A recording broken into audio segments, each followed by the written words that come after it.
Hi friends, ఇప్పుడు మనం అయితే చూడబోతున్నాం త్రిబుల్ బెడ్రూమ్ స్లాబ్ పైపింగ్. ఇదైతే మాస్టర్ బెడ్రూమ్. ఇక్కడ వచ్చేసి సెకండ్ బెడ్రూమ్. ఇది సెకండ్ బెడ్రూమ్ 2 డీ బాక్స్లు.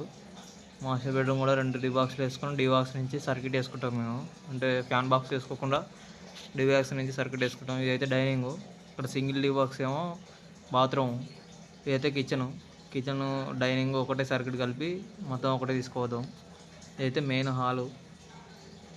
ఇది వచ్చేసి మన చిల్డ్రన్ బెడ్రూమ్. ఇది చిల్డ్రన్ బెడ్రూమ్లో ఎందుకు 2 డీ బాక్స్లు వేసినాం అంటే 4 బెడ్రూమ్లు చేస్తున్నారు ఒకసారి, అందుకే 2 డీ బాక్స్లు వేసినాం. వచ్చేసి ఇదైతే మెయిన్ లైన్స్, సర్క్యూట్ పైపులు సారీ. ఇది మెయిన్ బోర్డు. ఈ ముందర ఉన్నది అయితే బాల్కనీ. మొత్తం స్లాబ్ టోటల్ వ్యూ చూద్దాం. చూడండి, slab total view. Main lines pipe చూడండి అక్కడ పెట్టినాం. సో ఇదైతే స్లాబ్ టోటల్ వ్యూ గాయస్.